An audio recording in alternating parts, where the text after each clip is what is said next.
Historic Ebenezer Baptist Church, 101 Jackson Street, Northeast, Atlanta, Georgia, 30312. Founded in 1886.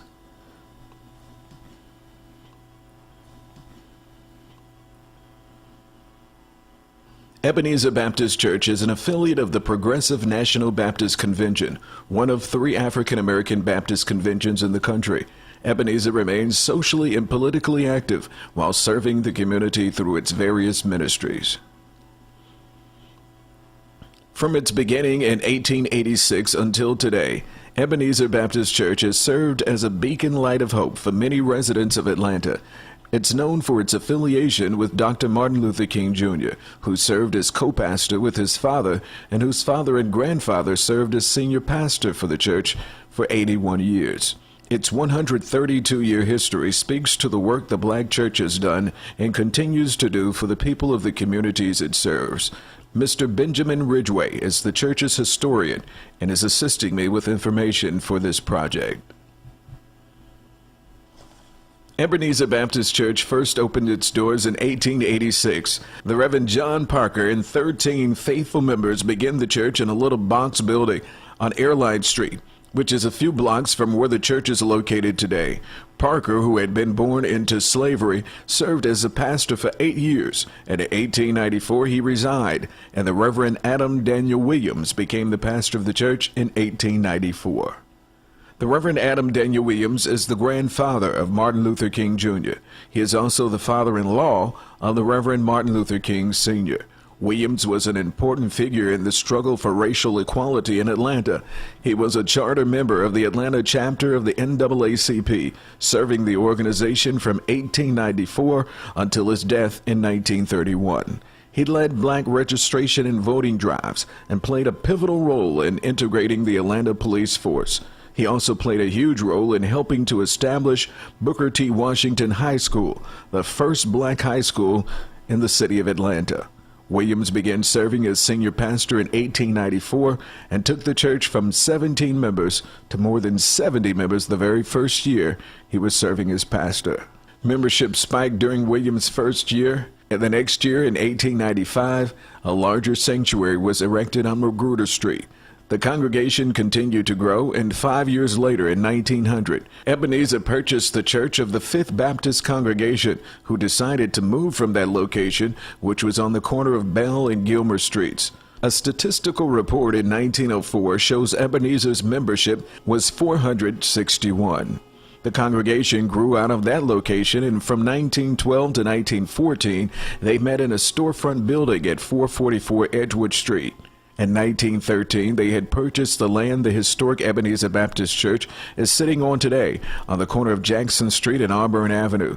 The very next year, in 1914, they broke ground for the new church. Once the fellowship hall, the basement, was complete, they began having services there. And then in 1922, the entire church was complete, and they held their very first services in the sanctuary of the church in 1922. The estimated cost of construction was $40,000. What's interesting is there was no architect listed on the building permit. Construction was done by day laborers. 5 years later, in 1927, Martin Luther King Sr., known as Daddy King, became the co-pastor of Ebenezer with his father-in-law, Reverend A.D. Williams. 4 years later, in 1931, 1 week after celebrating his 37th pastoral anniversary, Reverend Williams passed away, and the Reverend Dr. Martin Luther King Sr. became the senior pastor. The younger Daddy King was a member of the Baptist Church and decided to become a preacher after being inspired by ministers who were prepared to stand up for racial equality. He left Stockbridge for Atlanta as a teenager. He attended Morehouse College in his later years. At the age of 5, Martin Luther King Jr. joined the church and was later baptized. He loved to compete, especially with his sister. He only had one, Christine King Ferris. She is still living today. Ebenezer helped to celebrate her 90th birthday on September the 11th, 2017. She remains an active member. 83 years ago, when Christine was 7, they had a revival right there in the fellowship hall. Christine got up to join the church. Martin Luther King Jr. later wrote that there was absolutely no way in the world he was going to sit there and let his sister outdo him. He said, "I had to join too." Little 5-year-old Martin Luther King Jr. As a sophomore at Morehouse College, he was licensed to preach as a Baptist minister at Ebenezer Baptist Church. 2 years later, at age 19, a senior at Morehouse College, it was at that age that he was ordained into the Baptist ministry. In 1960, King began serving as co-pastor with his father. In 1968, Martin Luther King Jr. was assassinated. His funeral was held in the sanctuary of the church on April 9, 1968 at 10:30 a.m. There is a clock in the sanctuary today that stays at 10:30 in commemoration of the funeral. Following Martin Luther King Jr.'s assassination, his only brother, A.D., became the co-pastor of Ebenezer Baptist Church. 15 months later, A.D. was found drowned in his backyard swimming pool. In 1971, the Reverend Otis Moss Jr. was the third and last co-pastor of Ebenezer Baptist Church. He served for about 1 year. In 1974, another tragedy struck the church and the King family. Martin Luther King Jr.'s mother, Alberta Williams King, was shot and killed in the sanctuary of the church. It was June 30th, 1974, when a young black male by the name of Marcus Chanel, 23 years old, stepped into the sanctuary and shot and killed Martin Luther King Jr.'s mother. Deacon Edward Boykin was also killed that morning. 3 other people were seriously injured. So Daddy King, in his 43rd year as senior pastor of the church, had just lost both his only 2 sons and his wife in a matter of 6 years. The next year is 1975. After serving 44 years as senior pastor and 4 years as co-pastor, the Reverend Dr. Martin Luther King Sr. retired, and the Reverend Dr. Joseph Roberts became the pastor of the church in 1975. 9 years later, in 1984, the Reverend Dr. Martin Luther King Sr. passed away. He was 84 years old, born in 1899. Reverend Dr. Joseph Roberts continued to pastor the church. It was under his direction that more than 2,000 members were added to the church. It was also under his direction and leadership that the new church across the street was built in 1999. A groundbreaking service was held on March 23, 1997. In March of 1999, a special service was held in the sanctuary. Halfway through the service, the entire congregation stood to their feet, and they had a procession to the new church across the street. The old location is considered the Heritage Sanctuary, and the new location across the street is the Horizon Sanctuary. The architectural firm of Love Stanley was chosen to design the new Horizon Sanctuary. The sanctuary is modeled after an African tribal meeting hut. The roof ribbing resembles the African thatch. The sanctuary, that includes a balcony, accommodates more than 2,000 people. It is fashioned around fan-shaped seating sections with carpet and seating resembling African textile patterns. The communion table displays African motifs. The base of each interior column is clad with one of 4 African cross motifs. In 2005, after serving as pastor for 30 years, Reverend Dr. Joseph Roberts retired, and the current pastor became pastor in 2005, the Reverend Dr. Raphael Warnock, who is the pastor today. The son of 2 Pentecostal pastors, Dr. Warnock, at age 35, became the 5th minister to serve as senior pastor of Ebenezer Baptist Church. Dr. Warnock graduated from Morehouse College in 1991, receiving a Bachelor of Arts degree in psychology. He also holds a Master of Divinity degree from Union Theological Seminary in New York City. Dr. Warnock continued his graduate studies at Union, receiving a Master of Philosophy degree and a Doctor of Philosophy degree in the field of systematic theology. Under Dr. Warnock's leadership, more than 4,000 new members have joined EBC, enhancing the church's legacy of social activism with both spiritual and numerical growth. In 2006, Coretta Scott King passed away. There was a viewing of her body in the Heritage Sanctuary, and there was also a memorial service across the street in the Horizon Sanctuary. In 2007, the historic original church was closed for renovations. It closed for 4 years and did not reopen until April 15, 2011. $4 million worth of renovations. The church has now been restored back to how it looked when Reverend Dr. Martin Luther King Jr. himself was preaching there in the 1960s. So in the 132-year history of Ebenezer Baptist Church, there have only been 5 pastors. The first served 8 years, and the current is in his 13th.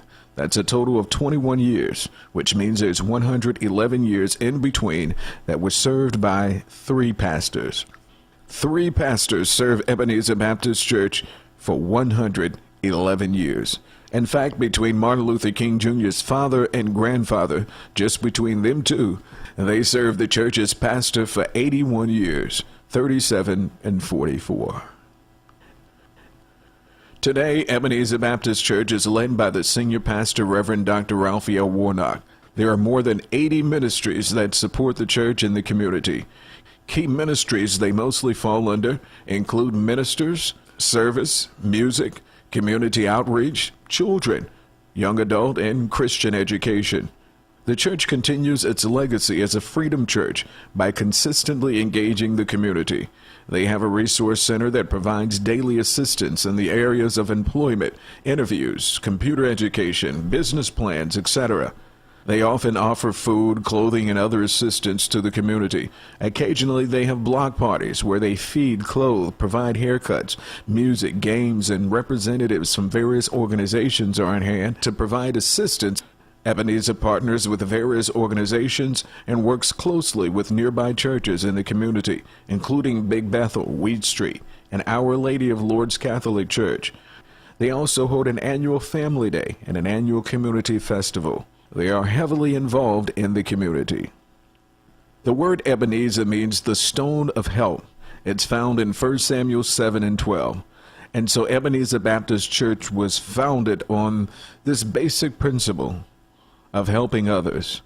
While it has had a resource center since 1922, there have been improvements along the way in the keeping with the ever-expanding technology. New members are attracted to Ebenezer for several reasons. Its rich history is one thing, great preaching and singing, and a host of ministries that cater to every person. Ebenezer Baptist Church seats more than 2,000 people in the main sanctuary that includes a balcony. There are 2 services, and both are generally full with more than 2,000 at each. This includes people from out of town visiting the historic park. Of the roughly 2,000 in attendance, about 1,300 are female and 700 are male. Youth, children, and babies account for about 400. The church has a nursery and service for youth. On an average, the Ebenezer Baptist Church member earns an average income and is considered middle class. However, many of the residents of the communities surrounding the church are of low income. District 2 has more homeless people than the other 11 districts of Atlanta combined. While it is one of the most poverty-stricken at the same time, it is home to major companies like CNN and Coca-Cola World Headquarters, the Fox Theater, and so on. The district has one of the largest income disparities in the nation among major cities. The style of worship is not so much in the traditional Baptist sense, but as forestated, it does a great job of balancing. There's no praise team at the beginning, but there is a great choir that gets the worshipers going. There are the basic instruments of drums and piano, organ. There is a bass guitarist and a few horns. There are hymns, mid-tempo, and fast-moving songs blended perfectly to set the atmosphere. Spirituals, good old congregational songs, and a pinch of Kirk Franklin here and there. The media team is on the ball. Both services stream live on Facebook and other media outlets. Recordings of the services are available for purchase after each service. There is a lot of hand clapping. The drama ministry has a group of wonderful praise dancers who perform from time to time. While the spirit often gets high, you rarely see any shouting. There's a lot of praise and worship, but you'll probably not see anyone take to the floor with a shout. You will see people from various backgrounds from across the world. There are many who were raised and grew up in the church who've remained faithful for the past 30, 40, 50 plus years. It's a diverse congregation. Dr. Warnock is a great preacher. He is not what one might call a hooper. He displays many elements of the chanted sermon, but not to the degree of a Freddie Haynes. That's not his style. Warnock's style of preaching is somewhat of a subdued Freddie Haynes. Responses from attendees are always positive. Warnock himself is a social activist and participates in many protests, marches, panel discussions, and forums, educating communities and fighting for social justice. He connects often with the African American history and heritage. His message is always meaningful and something you can take home with you that will bless you through the week. One of the things that makes Ebenezer Baptist Church unique is the longevity of its preachers. Beyond the first pastor, Reverend Parker, who served 8 years, 3 ministers served a total of 111 years as senior pastor.